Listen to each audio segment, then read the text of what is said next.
ఒక ఉదాహరణ చూద్దాం. sin a పరంగా a యొక్క అన్ని త్రికోణమితీయ నిష్పత్తులను నిర్వచించండి. అంటే మిగిలినవి cos, tan, secant, cosecant, cotలను మనం sin a రూపంలో రాయాలి. సాధన sin aను మనం sin aగా రాయవచ్చు. మరియు ఇప్పుడు cos a చూద్దాం. cos a is equals to sin 90 minus aగా రాయవచ్చు. ఇప్పుడు ఒక త్రిభుజం లంబకోణ త్రిభుజం తీసుకుందాం. దీనిలోని ఒక కోణం లంబకోణం మరియు మరొక కోణం ఏగా తీసుకుందాం. అప్పుడు మిగిలిన కోణం మనకేమవుతుంది? 90 మైనస్ ఏ అవుతుంది. ఎందుకంటే కోణం ఏ మరియు 90 మైనస్ ఏ అనేవి పూరక కోణాలు అవుతాయి కాబట్టి. అప్పుడు కాస్ ఏ ఏమవుతుంది? మనకు సైన్ 90 మైనస్ ఏ అవుతుంది. కోణాల పరంగా ఈ విధంగా రాయవచ్చు, కానీ భుజాల నిష్పత్తులకు ఇది వర్తించదు.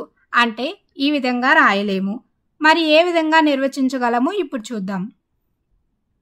Sign square A plus cos square A is equals to 1 అనే త్రికోణమితీయ సర్వ సమీకరణం మనకు తెలుసు.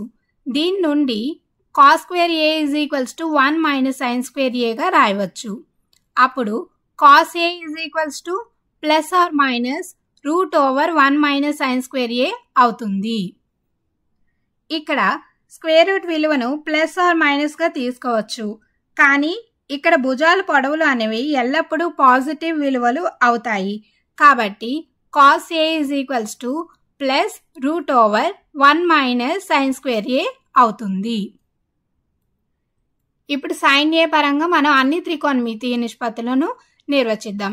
Sine A is equals to sine ఏగా రాయవచ్చు. Cos A is equals to ఇప్పుడే మనం తెలుసుకున్నాం √1 మైనస్ సైన్ స్క్వేర్ ఏ అవుతుందని.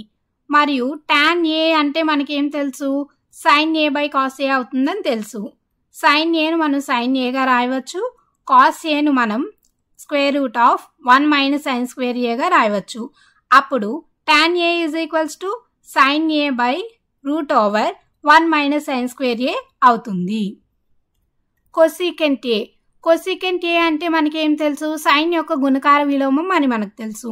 అంటే cosecant A is equals to 1 by sine ఏగా రాయవచ్చు. మరియు secant A is equals to secant A అంటే కాస్ యొక్క గుణకార విలోమం, అంటే 1 బై కాస్ ఏగా రాయవచ్చు. అప్పుడు 1 బై కాస్ ఏ అంటే √1 మైనస్ సైన్ స్క్వేర్ ఏ అని మనకు తెలుసు. అప్పుడు secant A is equals to 1 by √1 minus sine square A అవుతుంది. అలాగే cot A is equals to, cot అంటే మనకేం తెలుసు? టాన్ యొక్క గుణకార విలోమం అని తెలుసు. అంటే cot A is equals to cos A by sine A అవుతుంది. అప్పుడు కాస్ ఏను మనం ఏ విధంగా రాయవచ్చు? √1 మైనస్ సైన్ స్క్వేర్ ఏగా రాయవచ్చు. అలాగే సైన్ ఏను సైన్ ఏగా రాయవచ్చు. అప్పుడు cot A is equals to √1 minus sine square A by sine A అవుతుంది.